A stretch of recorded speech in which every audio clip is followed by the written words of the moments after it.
Spring board की class में आप सभी का स्वागत है। हम बात कर रहे थे social issues in India, Bharat में सामाजिक मुद्दे। सोशल इश्यूज इन भारत में सामाजिक मुद्दे। हमने आपको कहा था कि ये टॉपिक एक ब्रॉड टॉपिक है और इस टॉपिक में आपको मल्टी डायमेंशनल इश्यूज को पढ़ने हैं, लेकिन हमने क्लब करके कहा था कि इसमें आपको इकोनॉमिकल, आर्थिक इश्यूज, पॉलिटिकल, राजनीतिक मुद्दे, नैतिक मुद्दे, एथिकल इश्यूज, पर्यावरण मुद्दे, एनवायरमेंटल इश्यूज और सामाजिक मुद्दे, सोशल इश्यूज को आपको जानना है। ठीक है, हमने शुरुआत कहां से की थी? हमने शुरुआत की थी सोशल इश्यूज से। हमने कहा था कि सोसाइटी में कई सारे इश्यूज हमें जानने, सोसाइटी के इश्यूज। इसमें हमने आपसे चर्चा की थी कि बच्चों के इश्यूज, बच्चों के मुद्दे। हमने कहा था कि बच्चों में आज लिंगानुपात की समस्या है, बच्चों में आज सुरक्षा की समस्या है, माल न्यूट्रिशन की समस्या है, सर्वाइवल के इश्यूज हैं, ट्रैफिकिंग का इश्यूज है, ठीक है, कई सारे आपको बच्चों के इश्यूज है। दूसरा इश्यूज हमने पढ़ा था युवाओं के इश्यूज, यूथ के क्या क्या इश्यूज हैं, युवाओं के मुद्दे। हमने पढ़ा था ब्रेन ट्रैप है, ब्रेन ड्रेन है। और तीसरा हमने पढ़ा था वृद्धों के इश्यूज, वृद्धों के मुद्दे। ठीक है, ये तीन इश्यूज की चर्चा हम क्या कर चुके हैं, पिछली क्लासों में कर चुके हैं। ठीक है, ये इश्यूज जो थे ये आयु के आधारित, आयु के आधार पे। आप जानते हैं कि बच्चे आयु के आधार पे 0 से आप 14 साल मान लीजिए, कहीं पर 18 साल भी माना जाता है। ठीक है, युवा को आप 18 से लेकर के आप 60 तक खींच सकते हैं। ठीक है, कई सारे इसमें भी डिविजन्स हैं। और 18 से आप 40 तक रखिए, 45 तक। और वृद्धों के इश्यूज को आप 60 प्लस जो एज है यहाँ पर आपका वृद्धों के। तो ये आयु के आधार पे सामाजिक मुद्दों की चर्चा क्या की थी, हमने की थी। आज हम बात करेंगे सोशल इश्यूज लिंग के आधार पर, लिंग के आधार पर, on the basis of gender, on the basis of sex. लिंग के आधार पर सोशल इश्यूज क्या है, आज का टॉपिक हमारा ये है। ठीक है, जब हम बात कर रहे हैं, इसको बोला जाएगा जेंडर इश्यूज, लैंगिक मुद्दे। क्या टॉपिक है आपका? जेंडर इश्यूज, लैंगिक मुद्दे, लैंगिक। ठीक है, अब टॉपिक क्या शुरुआत है आज के? सोशल इश्यूज में जेंडर इश्यूज। ठीक है, सबसे पहले इस इश्यूज को समझने से पहले हमें यह समझा जाए कि सेक्स वर्सेस जेंडर में क्या अंतर है, तब हम समझेंगे कि कैसे जेंडर इश्यूज उभर करके आया। सेक्स एक बायोलॉजिकल कॉन्सेप्ट है। क्या है? एक बायोलॉजिकल कॉन्सेप्ट, जैविक अवधारणा है। जैविक अवधारणा मतलब क्या है? बायोलॉजिकल कॉन्सेप्ट है, जैविक अवधारणा। इसका मतलब क्या हुआ कि नेचर ने पुरुष, महिला और थर्ड जेंडर, 3 सेक्स को क्या किया? प्रकृति ने आपको जन्म दिया। तो कौन कौन है? मेल, फीमेल और थर्ड जेंडर। ये डिफरेंस किया गया नेचर ने कि लड़के भी बनाए, लड़कियां भी बनाए और तृतीय लिंग के लोग भी बनाए। यही 3 लिंग के आपको लोग समाज में क्या होते हैं? दिखाई देते। तो ये बायोलॉजिकल कॉन्सेप्ट था, ये नेचर का अपना नियम था, ये नेचर के अपने सिस्टम को चलाने का एक नियम था कि पुरुष और महिला और तृतीय लिंग के लोग कहां रहेंगे? इस धरती पर रहेंगे, इस प्रकृति में रहेंगे और पूरा नेचर का एक सिस्टम क्या करेगा? एक तैयार होगा। ठीक है, लेकिन जब ये बायोलॉजिकल कॉन्सेप्ट के आधार पे नेचर ने यहां पर डिस्क्रिमिनेशन नहीं किया, भेदभाव नहीं किया। डिस्क्रिमिनेशन ये नहीं किया कि पुरुष ज्यादा शक्तिशाली हैं, मेल ज्यादा शक्तिशाली है, फीमेल कम शक्तिशाली होगी, मेल वो सभी काम कर सकते हैं, फीमेल वो सभी काम नहीं कर सकती है। ऐसा नेचर ने डिफरेंशिएट नहीं किया। सभी में समान योग्यता, समान कुशलता, समान हुनर और समान क्षमता के साथ नेचर ने क्या किया? सबको भेजा। तो जब ये बायोलॉजिकल कॉन्सेप्ट, ये डिफरेंशिएशन था, ये विभेदीकरण था, ये विभेदीकरण था और ये जैविक विविधता को दिखाता है कि 3 तरह के लोग प्रकृति में क्या करते हैं? पाए जाते हैं। यहां पर असमानता नहीं है, यहां पर अधिकार और कर्तव्य की बात नहीं है। यहां तीनों लोग क्या है? नेचर के अकॉर्डिंग समान भी हैं। समान क्या? समान रूप से सक्षम, समान रूप से ताकतवर और अलग भी हैं, क्योंकि उनका लिंग क्या है? अलग भी है, विभेद भी है, असमान भी है। इसका ये डिफरेंशिएशन किसने किया था? नेचर ने। लेकिन जब हम जेंडर की बात करते हैं, या और वर्ड समझिएगा, हम वर्ड को क्या बोल रहे हैं, सेक्स वर्सेस जेंडर। तो सेक्स जो है एक बायोलॉजिकल कॉन्सेप्ट है, एक जैविक की अवधारणा है, और यह अवधारणा को जन्म दिया नेचर ने। यहां किसी भी तरह का भेदभाव नहीं था, बल्कि प्रकृति ने यहां पर विविधता को जन्म दिया। ठीक है, जब हम जेंडर की बात करते हैं, ये आपको सोशल कॉन्सेप्ट है। ये कौन सा कॉन्सेप्ट है, ये आपको सोशल कॉन्सेप्ट है, सोशल कॉन्सेप्ट, सामाजिक अवधारणा। सामाजिक अवधारणा मतलब पुरुष और महिला, पुरुष और महिला। हमने जेंडर के आधार पे मेल और फीमेल बना दिए, ये समाज ने बनाया, और समाज बना दिया कि पुरुष और महिला क्या है, दो लिंग हैं, जहां पर पुरुष को क्या है, अधिकार ज्यादा है, और महिला को क्या है, कर्तव्य, ड्यूटीज ज्यादा है। मतलब पुरुष को सारे अधिकार हैं कि वह सभी काम कर सकता है, और महिला के ये कर्तव्य हैं कि उसे जो कहा गया है वही काम कर सकता है। पुरुष बाहर के सारे काम करेगा और महिला घरेलू काम करेगी। पुरुष ने अपने पास सारे अधिकार रख लिए और महिला को सारे क्या कर दिए, कर्तव्य दे दिया। फिर कहा गया सोशल कॉन्सेप्ट है, पुरुष क्या है, ताकतवर है, ताकतवर है, स्ट्रांग है, और महिला क्या है, कमजोर है। ये सोशल कॉन्सेप्ट है, ये कॉन्सेप्ट चल रहा है। महिला क्या है, कमजोर है। पुरुष सबल है और महिला क्या है, अबला है, कमजोर है। महिला क्या है, अबला है। पुरुष शासक हैं और महिला क्या है, शासित है, शासित है। ये रूलर हैं और ये रूल्ड किए जाते हैं, शासक। ठीक है, कॉन्सेप्ट समझिएगा।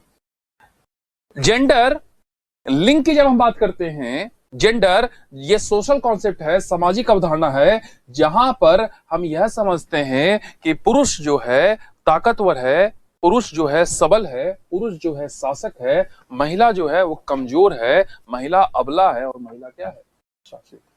जब ये कॉन्सेप्ट समाज में दिखाई देता है तो आप देख रहे हैं यहीं से शुरुआत होती है जेंडर डिस्क्रिमिनेशन की, लैंगिक भेदभाव। हम ये समझने लगते हैं कि पुरुष सब कुछ करेगा, सब कुछ उसकी जिम्मेदारी है, और महिलाओं की जो जीवन है वो घर की क्या है, चार दीवारी है। तो यह भेदभाव जब उत्पन्न होता है तो इसी के, जब जेंडर जैसी अवधारणा उत्पन्न होती है तभी क्या होते हैं, जेंडर इश्यूज उत्पन्न होते हैं, लैंगिक इश्यूज। जहां पर हम यह बात करेंगे कि समाज में महिलाओं के मुद्दे क्या हैं, और इस कॉन्सेप्ट से निकलने के बाद हम बात करेंगे कि जेंडर इश्यूज क्या है। ठीक है, हम बात कर रहे हैं कौन क्या टॉपिक की, जेंडर इश्यूज, लैंगिक मुद्दे। हमने जेंडर इश्यूज की बात की तो हमने देखा, पहला चीज हमने देखा था सेक्स वर्सेस जेंडर में अंतर क्या है। सीधी सी बात है, सेक्स जो है एक बायोलॉजिकल कॉन्सेप्ट है और जेंडर जो है एक सोशल कॉन्सेप्ट है। और यहीं से सोशल कॉन्सेप्ट की बात आती है तो यहां पर मेल और फीमेल, सबल वर्सेस अबला जैसे कॉन्सेप्ट उभर के आते हैं, और इसका मूल कारण है पैट्रियार्की। रीजंस क्या है,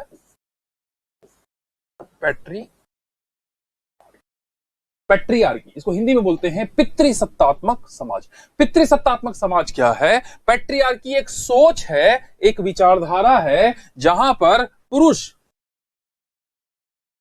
ऊपर अपने आप को कहां समझता है, ऊपर सारे अधिकार वो अपने पास रखेगा, और महिला को कहां रखता है, नीचे सारे कर्तव्य क्या है उसके पीछे। ये लिंग के आधार पे समाज का विभाजन है, जहां पर पुरुष अपने पास सारे अधिकार को रखता है और महिला अपने पास सारे क्या रखती है, कर्तव्य रखती है। यह एक व्यवस्था है, और यह व्यवस्था समाज में जब स्थापित हो जाती है, और यह पैट्रियार्की सोच का क्या है, पूरी तरह परिणाम।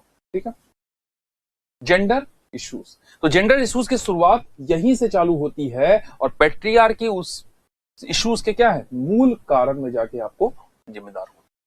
आज भी आप पहले से, आज का समाज नहीं, आप पहले भी देखिए कि समाज किसने बनाया। ऐसा कहा जाता है समाज जो आज आप सोशल सिस्टम देख रहे हैं, आप इतिहास में भी आप देखिए अधिकांशतः राजा कौन हुए, पुरुष आपको दिखाई देते हैं।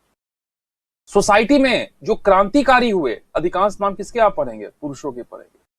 राजनीतिक व्यवस्था, सामाजिक व्यवस्था, आर्थिक व्यवस्था में अधिकांश लोग कौन दिखाई देंगे? पुरुष दिखाई देंगे। आज भी आप देखिए कि भारत की राजनीतिक व्यवस्था में मात्र 10% कौन है? महिलाएं हैं।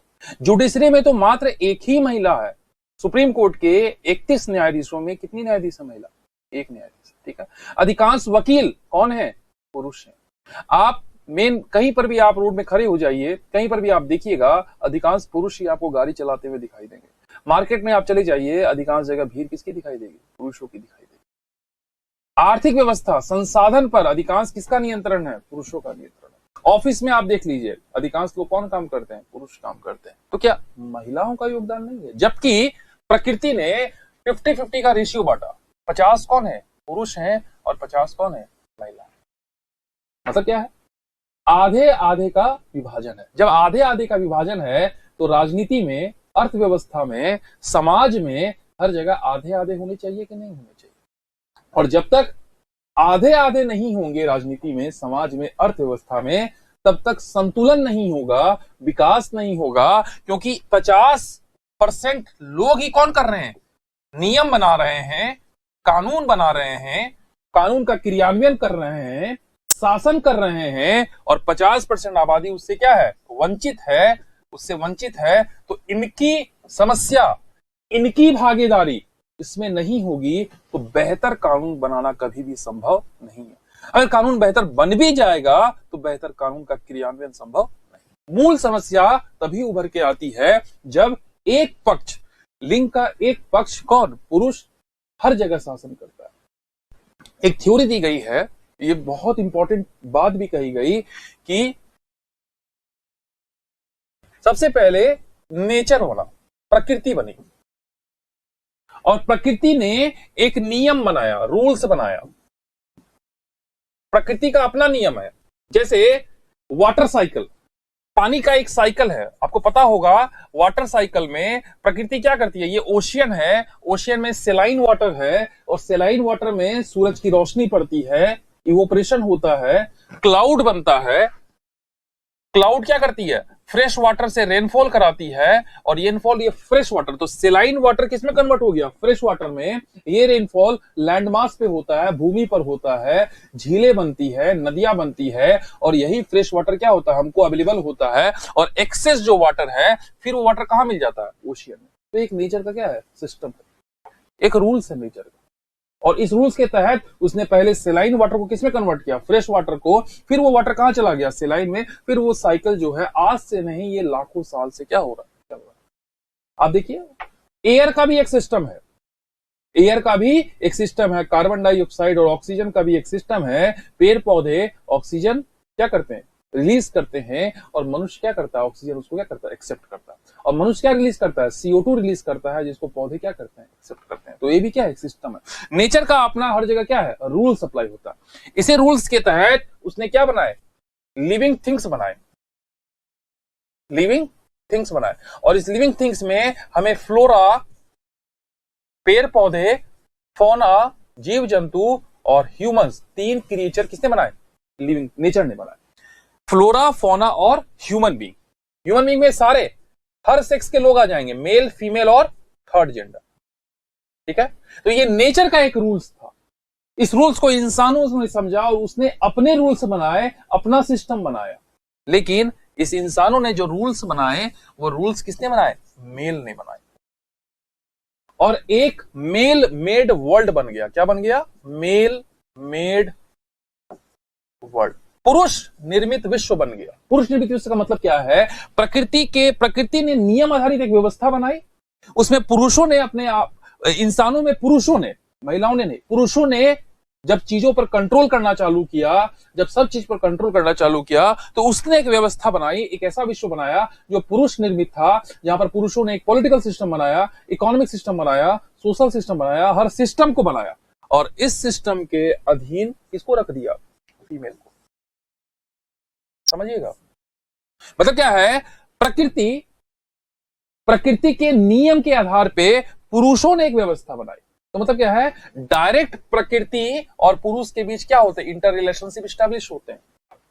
लेकिन महिलाओं के डायरेक्ट प्रकृति के साथ इंटर रिलेशन स्टैब्लिश नहीं होते हैं, क्योंकि उनकी लड़ाई वो किस जिंदगी में जीवन जी रही है, वह उस पर्यावरण में जिसको किसने बनाया, पुरुषों ने बनाया। और इस पुरुष निर्मित व्यवस्था में जब महिलाएं रहेगी, इस राजनीतिक व्यवस्था, आर्थिक व्यवस्था, सामाजिक व्यवस्था, सांस्कृतिक व्यवस्था में जब महिलाएं रहेगी, समस्या होगी, क्योंकि इस व्यवस्था में एक लिंग का योगदान है और दूसरा लिंग उस पर क्या हो रहा है, शासित हो रहा है। तो शासक और शासित के इस कॉन्सेप्ट पे, मेल मेड वर्ल्ड के कॉन्सेप्ट पे, इसलिए महिलाओं की लड़ाई दोहरी है। एक लड़ाई खुद से भी है और एक लड़ाई पुरुष निर्मित विश्व से भी है। और जब तक इस लड़ाई में, जब तक ये male made world, male female made world नहीं बनेगा, तब तक समस्या का समाधान नहीं होगा। चाहे आप न्यूजीलैंड चले जाइए, चाहे आप नॉर्वे चले जाइए, डेनमार्क चले जाइए, स्वीडन चले जाइए, फिनलैंड चले जाइए, ये देश विकसित देश है। सिर्फ विकसित ही नहीं है, यह देश खुशहाल देश है, यह देश समृद्ध है। क्यों?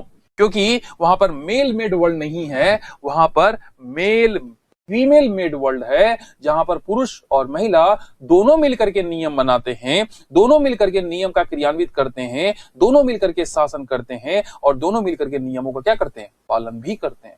जब तक यह व्यवस्था नहीं होगी, तब तक सिस्टम नहीं चलेगा। आप यह समझिए, प्रकृति ने, अगर नेचर ने सेक्स के आधार पर डिफ्रेंशिएट किया, मेल, फीमेल और थर्ड जेंडर, चलिए थर्ड जेंडर का परसेंटेज तो 1% के आसपास है, मेल और फीमेल को अगर आप रखिए, तो प्रकृति, आप समझिए कि ये गाड़ी के दो पहिए हैं, अगर एक पहिया भी खिर गया तो एक पहिए पर गाड़ी आपकी नहीं चलेगी। आप समझिए, किसी भी गाड़ी, चाहे साइकिल लीजिए, टू व्हीलर लीजिए, फोर व्हीलर लीजिए, हर जगह चलने के लिए पहिए हैं, और साइकिल और मोटरसाइकिल में पहिए 2 हैं और गाड़ी में पहिए 4 हैं। तो अगर साइकिल और मोटरसाइकिल की बात करते हैं तो एक पहिया पुरुष समझिए और एक पहिया क्या समझिए, महिला समझिए। और अगर 4 चक्के की बात करते हैं तो आगे का पहिया पुरुष को समझिए और पीछे के पहिया, साइड के 2 पहिए पुरुष हैं और साइड के 2 पहिए क्या हैं। अगर बाय चांस एक भी पहिया निकाल दिया जाए, क्या गाड़ी चल पाएगी? नहीं चल पाएगी। यही समाज में होता है। जब तक दोनों वर्ग, दोनों लिंग के लोग भागीदारी नहीं करेंगे, तब तक समाज की गाड़ी बेहतर तरीके से नहीं चल पाएगी। आज समाज की सभी समस्या का, अधिकांश समस्याओं का मूल कारण यही है कि पुरुष और महिला जो दोनों मिलकर के, दोनों भागीदार होकर के कानून नहीं बना रहे हैं, दोनों भागीदार होकर के कानून का क्रियान्वयन नहीं कर रहे हैं। पुरुष यह समझ ही नहीं पाएगा कि महिलाओं के मूल मुद्दे क्या हैं और कैसे उस मुद्दों का क्रियान्वयन किया जाए। 50% आबादी समस्याओं में उलझी रहेगी और यही समस्याएं कई चक्र रूप में नवीन समस्याओं को क्या करेगी, जन्म देगी। ठीक है, तो मामला यहां पर मेन फंस गया कि पुरुष ने क्या किया, शासन किया, और महिलाएं क्या हो गई, शासित हो गई। अब हम बात करेंगे कि मेजर जेंडर इश्यूज भारत में क्या क्या हैं।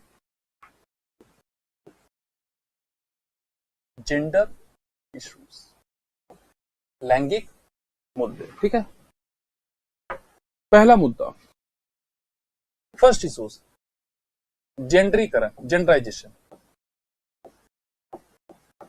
वर्ड सब याद रखिएगा, वर्ड सब बहुत, ये सारा का क्रम शब्द में ही है। जेंडराइजेशन, जेंडरीकरण।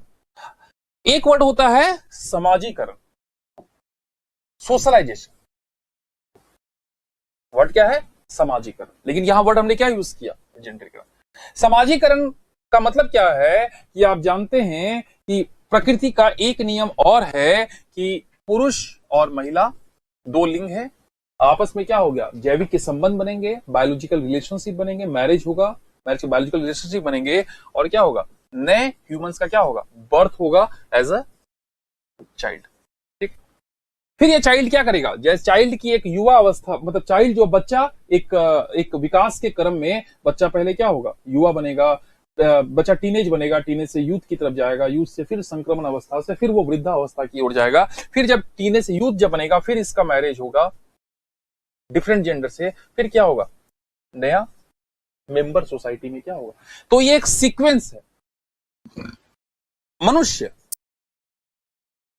सबसे पहले शुरुआत में क्या रहता है, एक चाइल्ड रहता है, और चाइल्ड को सोशलाइज करके, समाजीकृत करके क्या बनाया जाता है, मनुष्य बनाया। अब बताइए, एक बच्चे को अगर जंगल में छोड़ दिया जाए तो उसके अंदर जानवरों जैसे गुण क्या हो जाएंगे, एनिमल्स जैसी क्वालिटीज आ जाएगी। वो क्या करेगा, किसी भी चीज को, कंदमूल को, कच्ची चीजों को खाना क्या कर देगा, शुरू कर देगा। पेड़ की टहनियों पर चढ़ना क्या कर देगा, शुरू कर देगा। हो सकता है कि वो पूरे तरह खड़े होकर के चले भी नहीं, अपने हाथ और पांव को झुक करके जैसे एनिमल्स चलते हैं उस तरह चलना क्या कर दे, प्रयास कर दे। वो अब कोई बोली नहीं बोल पाएगा, वो जानवरों की तरह एक बोली को बोलना चालू कर देगा। उसकी सोच क्रिया मनुष्य की तरह पर्दे में नहीं होगी, खुले में चालू हो जाएगी। ठीक है, तो मतलब क्या है, जिस परिवेश में बच्चे को डाला जाएगा उसी परिवेश में बच्चा क्या करता है। ऐसा उदाहरण, ऐसा एक एग्जाम्पल भी है कि कैसे कई सारे ऐसे उदाहरण भी मिले, कुछ बच्चे जो है इसी परिवेश में पले बड़े और उनके अंदर वो प्रवृत्ति आ गई जिस परिवेश में उसने रहा। इसी को बोलते हैं सोशलाइजेशन। जिस परिवेश में आप बच्चे को रखिएगा, बच्चे की मानसिक विकास, फिजिकल डेवलपमेंट, मेंटल डेवलपमेंट वैसा ही क्या होगा। तो सपोज कीजिए आप राजस्थान में हैं, राजस्थान में आप मारवाड़ी बोलते हैं या राजस्थानी भाषा बोलते हैं। आपके पहनावे में आपको टर्बन दिखाई देगा, जूती दिखाई देगी, कुर्ता दिखाई देगा। पहनावे, खान पान में भी आपके क्या होंगे, रोटी चावल नहीं खाए जाएंगे, रोटी खाए जाएंगे, दाल बाटी चूरमा खाया जाएगा। ये क्या है। और अगर वही सपोज कीजिए कि आप अगर साउथ इंडिया में जन्म लिए होते, आप तमिल, तेलुगु, मलयालम बोल रहे होते, आप इडली डोसा खा रहे होते, आपके पहनावे में भी क्या होता, साउथ इंडियन टच आता होता। ठीक है, आप चंदन लगा रहे होते, अगर आप लड़की होते तो बालों में गजरा लगा रहे होते। मतलब क्या है, ये समाजीकरण है। समाजीकरण का मतलब क्या है कि बच्चे को मनुष्य बनाने के क्रम में जब बच्चे को कुछ कुछ सिखाया जाता है या सीखने की प्रक्रिया है, और जब सिखाने के क्रम में यह प्रोसेस होता है और इसमें परिवार, शिक्षण व्यवस्था और समाज, ये तीन क्या करता है, बच्चों का समाजीकरण करता है। और जिस परिवेश में बच्चा रहता है वैसा ही वो क्या करता है, बन जाता है। तो चाइल्ड का सोशलाइजेशन नहीं होगा तो चाइल्ड से हम बहुत ज्यादा अपेक्षा नहीं कर सकते हैं। और आज मुख्य समस्या यही है कि चाइल्ड का सोशलाइजेशन नहीं बल्कि क्या हो रहा है, जेंडरीकरण हो रहा है। इसका मतलब क्या,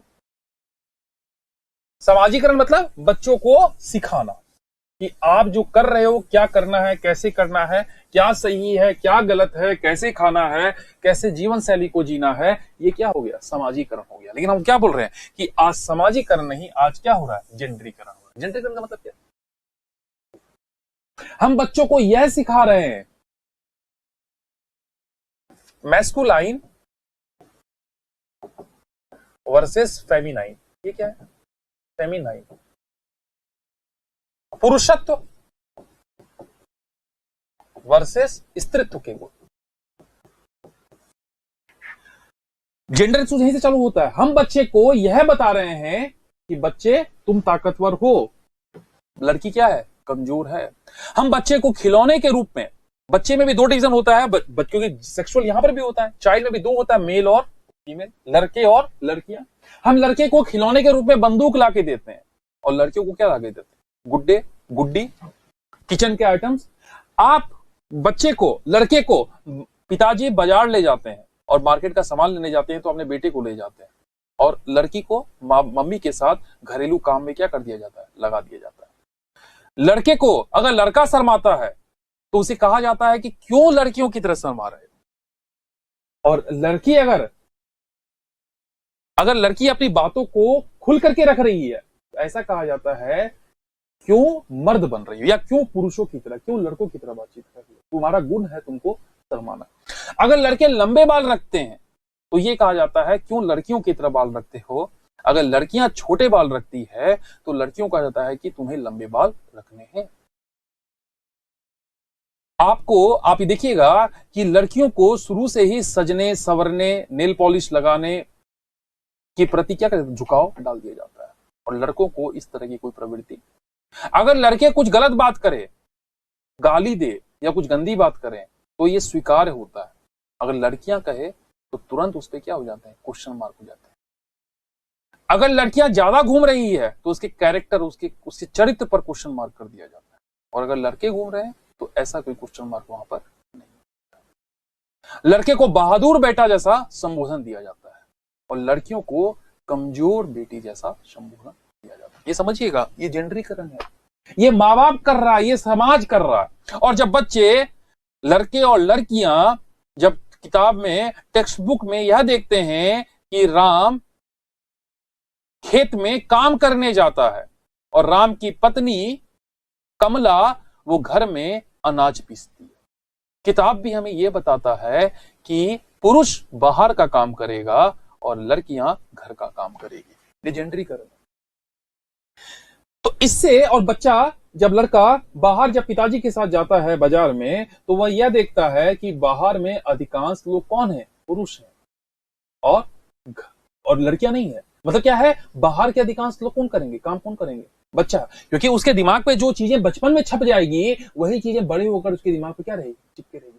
तो वो हर जगह देखता है पुरुष का क्या है? प्रभुत्व। प्लस उसे बंदूक ला के दिया जा रहा है, उसे बहादुर बेटा कहा जा रहा है, उसे पूछा जा रहा है तुम क्या बनोगे? तुम डॉक्टर बनो, इंजीनियर बनो, साइंटिस्ट बनो।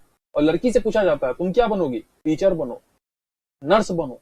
मतलब क्या है? हर चीज में विभाजन कर दिया जाता है, रंग के आधार पर विभाजन। अगर लड़का पिंक कलर का टी शर्ट पहन ले तो बताइए, कलर के आधार पर विभाजन। और लड़की, अगर लड़की को, लड़की के लिए कलर पिंक, येलो, लड़के के लिए काला, ब्लू। डार्क कलर लड़कों के लिए हैं और लाइट कलर किसके हैं? लड़कियों के लिए। यह विभाजन, ये जेंडरीकरण है। और इससे लड़कों में पुरुषत्व वाले गुण और लड़कियों में स्त्रीत्व वाले गुण। पुरुषत्व मतलब सबल वाले गुण। लड़के कमजोर हैं, लड़के ताकतवर हैं, मजबूत हैं, और लड़कियां क्या है? कमजोर हैं, अबला वाले गुण।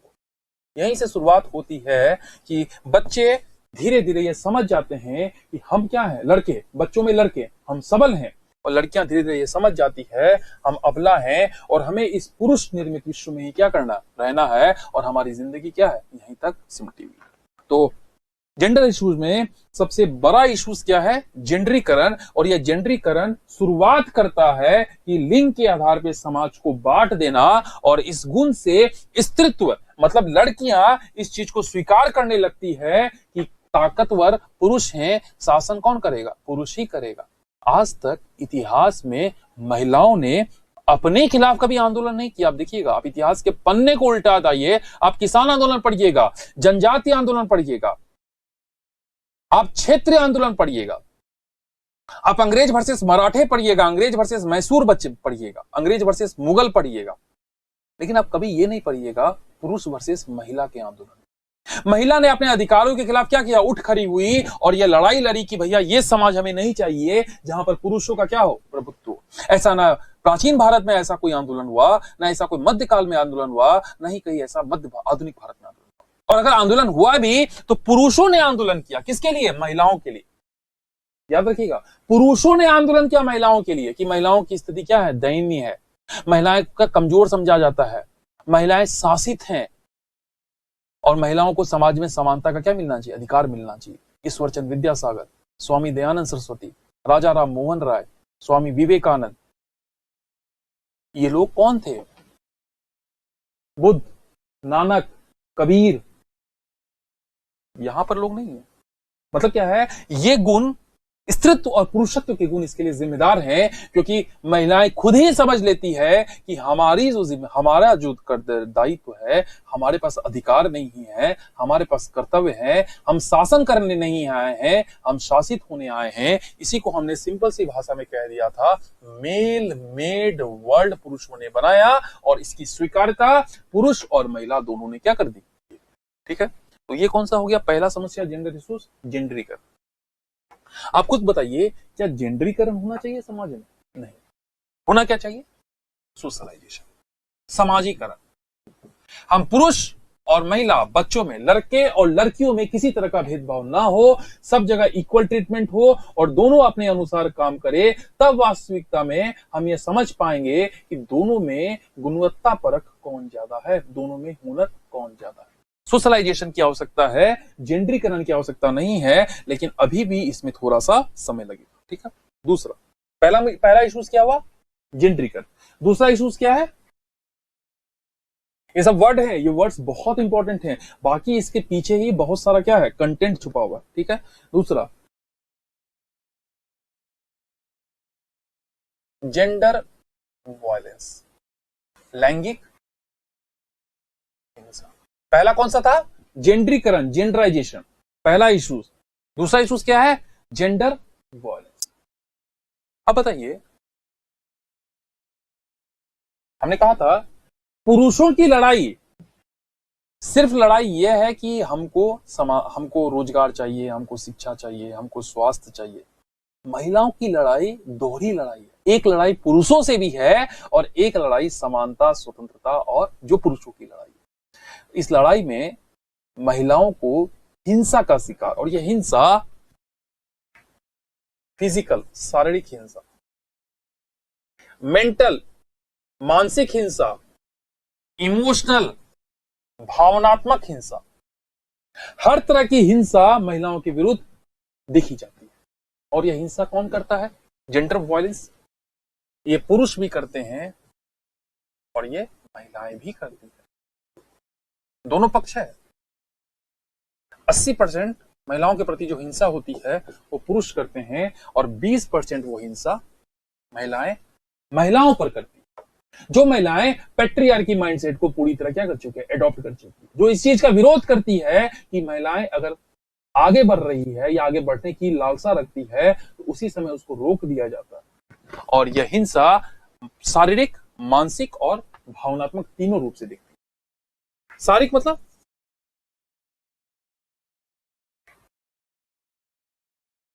शारीरिक हिंसा का मतलब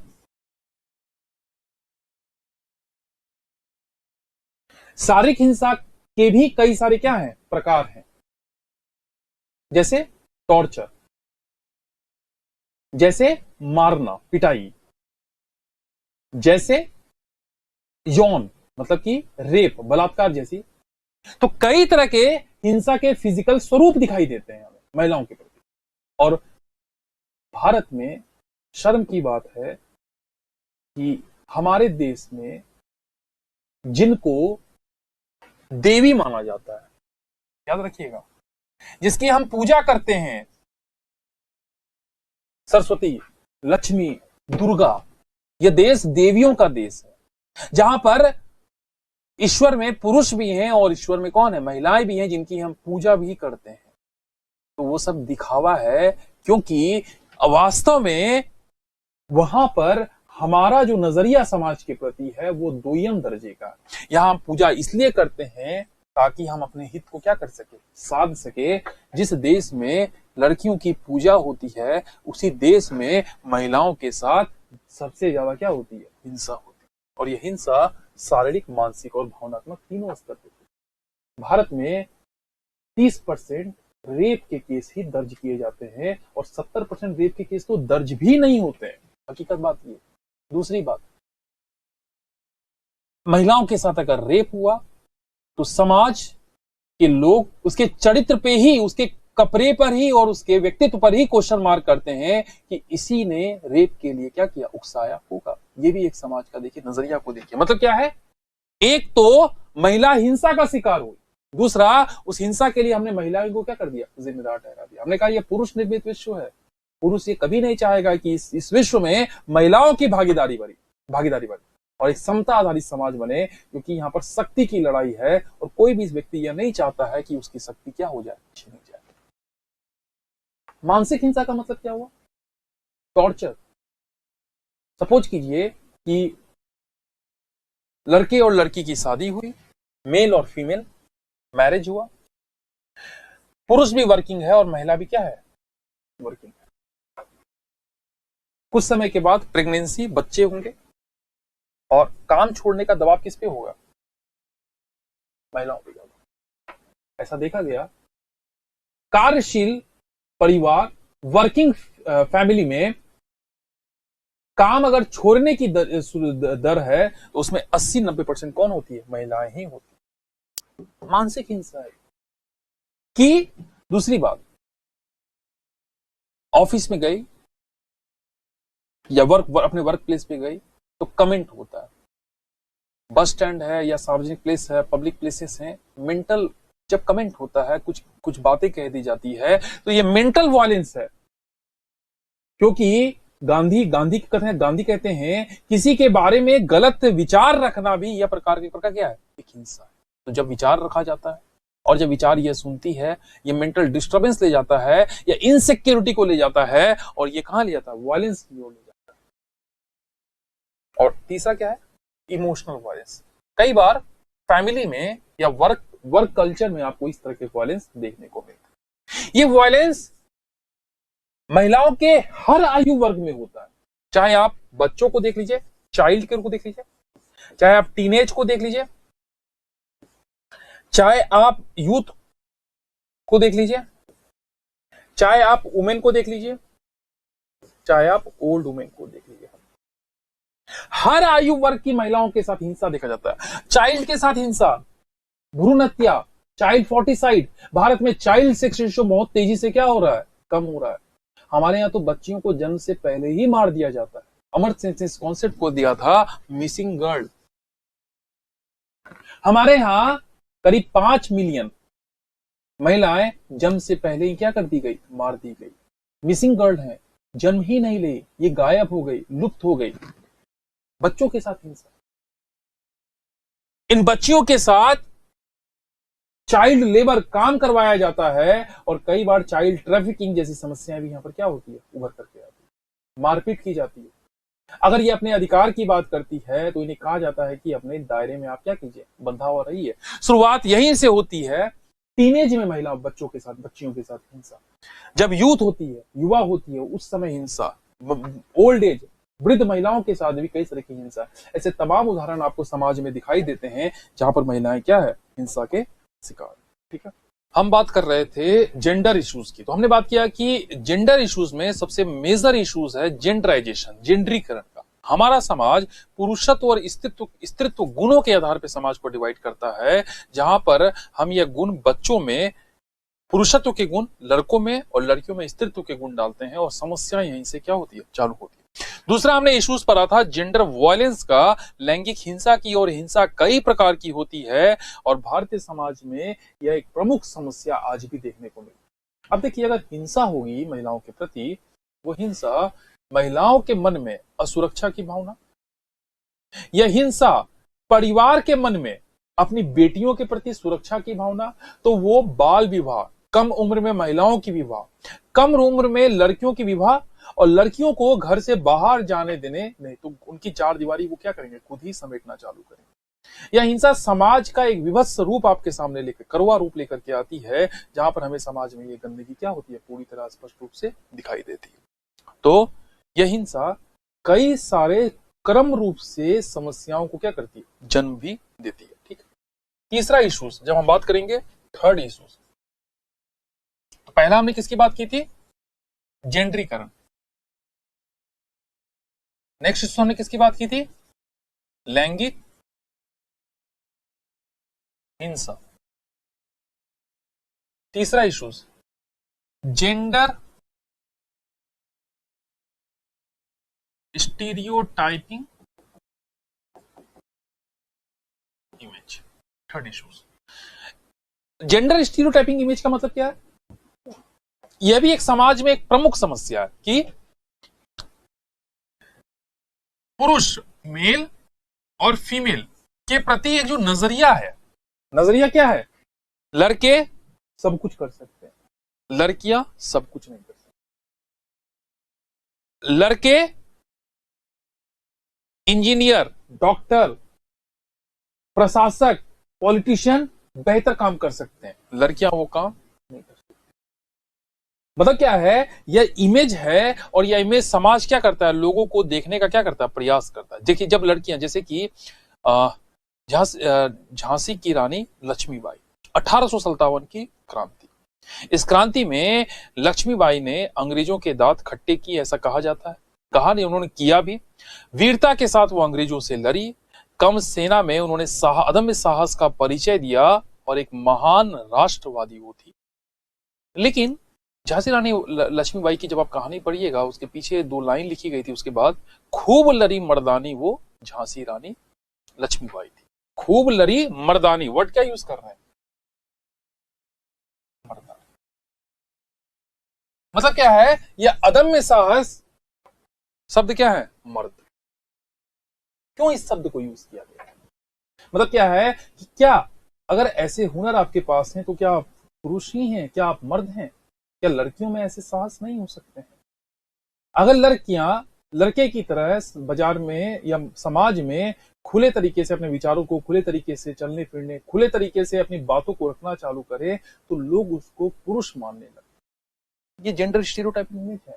लड़कियों की इमेज एक बनी हुई है हमारे दिमाग में कि कम बोलेगी, सुशील रहेगी, सुसज्जित रहेगी, मेकअप रहेगा, शर्माना, लंबे बाल, ये लड़कियों के लिए हमारे दिमाग में क्या बनी इमेज बनी हुई है। लड़कों के बारे में इमेज कैसी बनी हुई है? कठोर। लड़कों के बारे में इमेज कैसी बनी हुई है?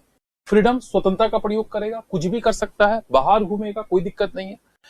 तो यह इमेज समाज को बांट देता है और यह कार्य को भी बांट देता है और यहीं से मौलिक समस्याएं चालू होती हैं।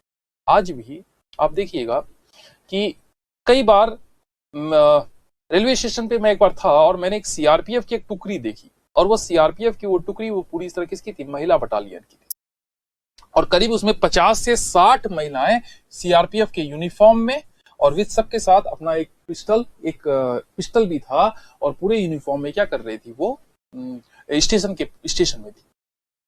उनकी ट्रेन आई थी और शायद 15-20 मिनट का स्टॉपेज था, सब नीचे उतरी थी और बाहर में स्टेशन के आप जब मेन आप जगह गेट प्लेटफॉर्म नहीं तो प्लेटफॉर्म पे सारे के सारे लोग ताजुब से वहां देख रहे थे क्योंकि उन्होंने पहले से इस तरह की इमेज नहीं देखी थी। अगर सपोज कीजिए कि वही बटालियन पुरुषों की होती तो वह उस नजरिए से समाज उसको नहीं देख रहा होता क्योंकि यह स्वीकार था, क्योंकि ये लोग पहले से उस इमेज को बनाए हुए हैं। ठीक है, सीआरपीएफ के जवान हैं, पुरुष हैं, स्वीकार है कि हाँ पुरुष ये काम कर सकते हैं। लेकिन अधिकांश लोगों ने देखा कि यह महिला की बटालियन है तो उनको यह बात, कई लोगों को पची नहीं और कई लोग चौंक गए कि ये क्या हो रहा है, ये कैसा बदलाव है। समझ में आ रहा है? मतलब क्या है कि अगर महिलाएं कुछ मजबूत काम करती है या सक्षम काम करती है या महिलाएं अपने आप को प्रूव करती है, कई बार समाज भी इस चीज को क्या करता है, नहीं बार एक्सेप्ट नहीं कर पाता। जेंडर स्टीरियोटाइपिंग इमेज, यह इमेज एक गंभीर समस्या आज हमारे समाज में है। अगर महिलाओं के प्रति हिंसा है, अगर महिलाओं को कमजोर समझा जाता है, इसके पीछे का मूल कारण है जेंडर स्टीरियोटाइपिंग इमेज। और यह इमेज न सिर्फ परिवार में है बल्कि शिक्षा व्यवस्था, राजनीति व्यवस्था, हर जगह इस तरह की इमेज देखी जा सकती है। नेक्स्ट आइए, जेंडर डिस्क्रिमिनेशन।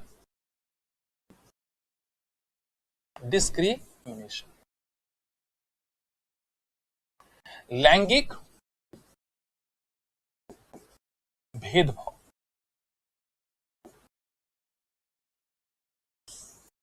यह भी एक मौलिक जेंडर इश्यूज है, प्रमुख जेंडर इश्यूज है।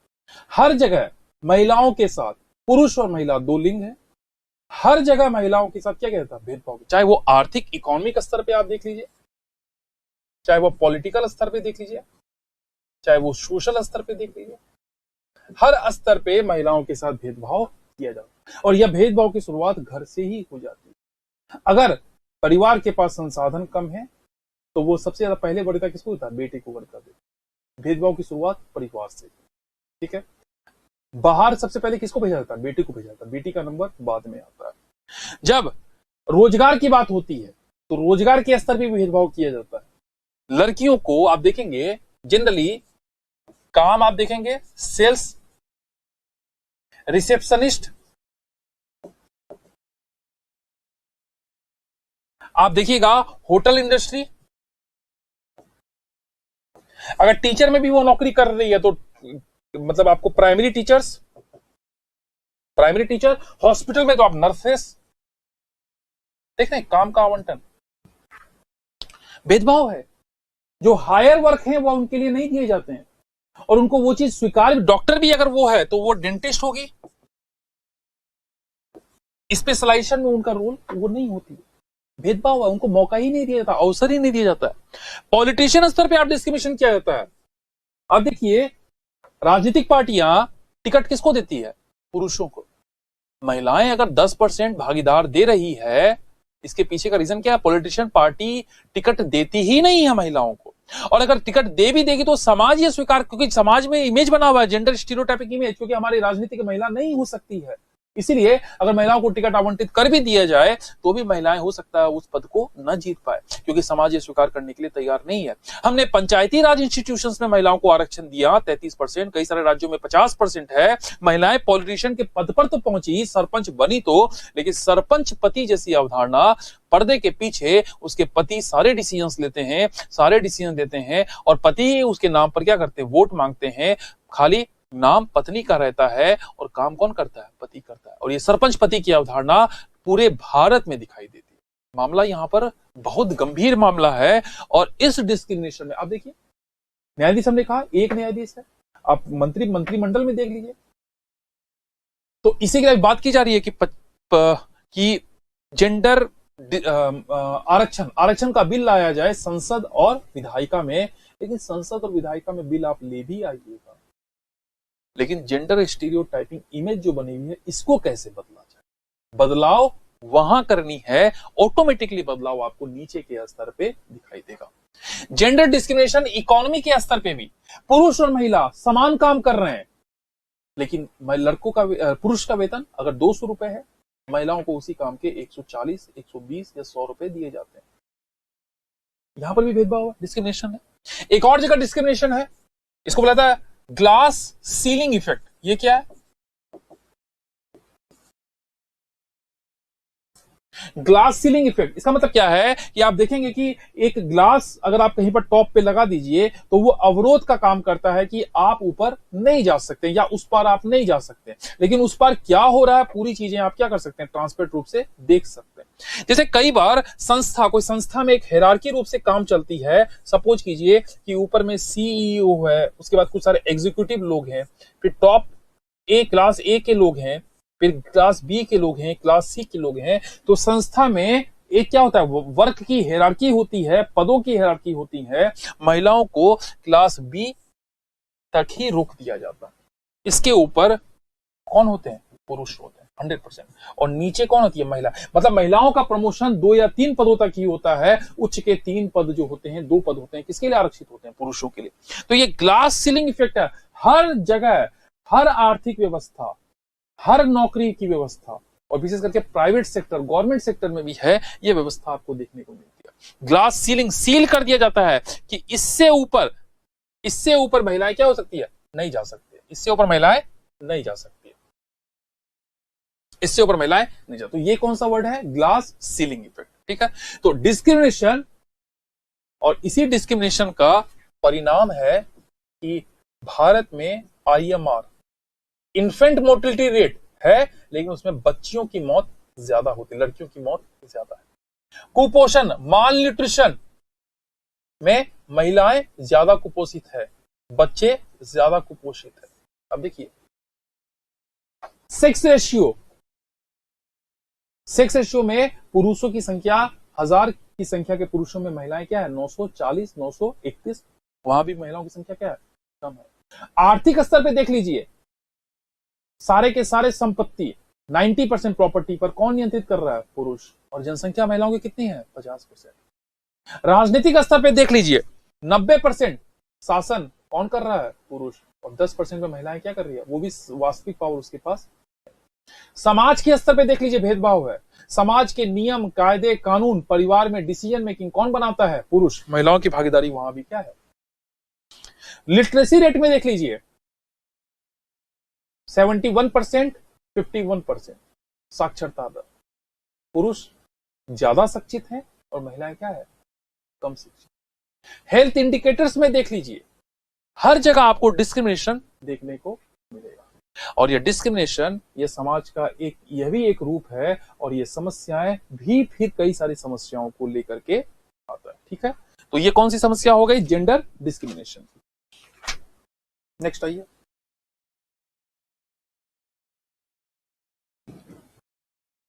जेंडर इनइक्वालिटी, लैंगिक असमानता। जब जेंडर डिस्क्रिमिनेशन होगा तो यह क्या लेकर के आएगा, जेंडर इनइक्वालिटी। एक इंडेक्स आता है, जेंडर इनइक्वालिटी इंडेक्स, जहां पर पुरुष के सापेक्ष महिलाओं की तुलना की जाती है कि पुरुष के सापेक्ष महिलाओं के पास कितने अधिकार हैं, और यह देखा गया स्थिति बहुत वर्स्ट है। हर जगह हमने कहा, हर जगह महिलाएं असमान दिखेगी। आर्थिक स्तर पे संसाधन पुरुषों के पास ज्यादा है, राजनीतिक स्तर पे डिसीजन मेकिंग पावर या पॉलिटिशियन में कौन है, पुरुष ज्यादा है, जुडिशरी स्तर पे पुरुष ज्यादा है, का एग्जीक्यूटिव कार्यपालिका स्तर पे पुरुष ज्यादा है, सामाजिक स्तर पे डिसीजन मेकिंग में पुरुष ज्यादा है, कार्य करने वाले लोग कौन है, लेबर फोर्स पार्टिसिपेशन रेट पुरुषों की ज्यादा है। तो ये जेंडर क्या है, इनइक्वालिटी भी एक प्रमुख समस्या है। ठीक है, तो मेजर रूप से हमने कितनी समस्या पढ़ी जेंडर की, 5 समस्याएं, और ये समस्याएं कई सारे मुद्दे को लेकर के आती है और मुद्दे को लेकर आती है। पहला मुद्दा जेंडर डिसएम्पावरमेंट, लैंगिक असक्तिकरण। सशक्तिकरण नहीं, सशक्तिकरण तो लक्ष्य है। लैंगिक असक्तिकरण का मतलब क्या है कि महिलाओं को असक्त कर दिया जाता है, महिलाओं को कमजोर कर दिया जाता है, और ये असक्तिकरण उसकी मानसिक क्षमता, उसकी शारीरिक क्षमता को क्या कर देता है, कमजोर कर दिया जाता है। और यह असक्तिकरण असक्त समाज का निर्माण करता है, सशक्त नहीं, डिसएम्पावर्ड सोसाइटी का निर्माण करता है, कमजोर समाज का निर्माण करता है, और यह फिर कई सारी समस्याओं को क्या करता है। याद रखिएगा, 50% जनसंख्या, गांधी ने कहा कि अगर किसी देश के विकास का आप आकलन करना हो तो उस देश में महिलाओं की स्थिति का आप आकलन कर लीजिए, तो आप कह दीजिएगा कि वह समाज या वह देश विकसित है या नहीं। अगर डिसएम्पावरमेंट ज्यादा होगा तो वो समाज को हम क्या कहेंगे, असभ्य समाज कहेंगे, क्योंकि वहां पर एक पूरे के पूरे समुदाय, लैंगिक समुदाय के साथ क्या किया जा रहा है, भेदभाव किया जा रहा है। ठीक है, दूसरा लैंगिक असक्तिकरण हुआ, असक्तिकरण, जेंडर डिसएम्पावरमेंट, जेंडर इनइक्वालिटी, लैंगिक असमानता, ये हमने बात कर ली है। तो एक हमने बात की थी जेंडर एट्रोसिटीज, लैंगिक भेदभाव, लैंगिक हिंसा। चौथा है gender biasness, gender bias. Gender bias का मतलब वही है कि जेंडर के आधार पे, पुरुष और महिलाओं के आधार पे क्या किया जा रहा है, भेदभाव किया जा रहा है, एक नजरिया बना लिया जा रहा है। तो मौलिक समस्या हमने क्या पढ़ ली, जेंडर इश्यूज की बात की। अब आप बताइए कि हमें भारत को या राज्य को या विश्व को कैसा बनाना है, समता आधारित समाज, इक्विटी बेस्ड सोसाइटी, समता आधारित समाज बनाना है, जहां पर पुरुष और महिला, लड़के और लड़कियों, समता, समान व्यवहार, दोनों इक्वल हैं। अगर दोनों की क्षमताओं का पे आकलन करना है तो दोनों को समान क्या किया जाए, प्लेटफॉर्म दिया जाए, समान एजुकेशन सिस्टम दिया जाए, समान इन्वायरमेंट दिया जाए, तब हम आकलन कर पाएंगे दोनों में सक्षम कौन ज्यादा है। अगर आप इसको अवसर ज्यादा दीजिएगा, इनको अवसर कम दीजिएगा, और फिर सी बात है कि आगे कौन बढ़ेंगे, पुरुष बढ़ेंगे, और पीछे कौन रह जाएगी, महिलाएं। और इसके पीछे का रीजन क्या था, जेंडर स्टीरियोटाइपिंग। हमें समता आधारित समाज बनाना है।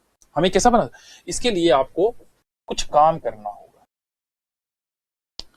समावेशी विकास,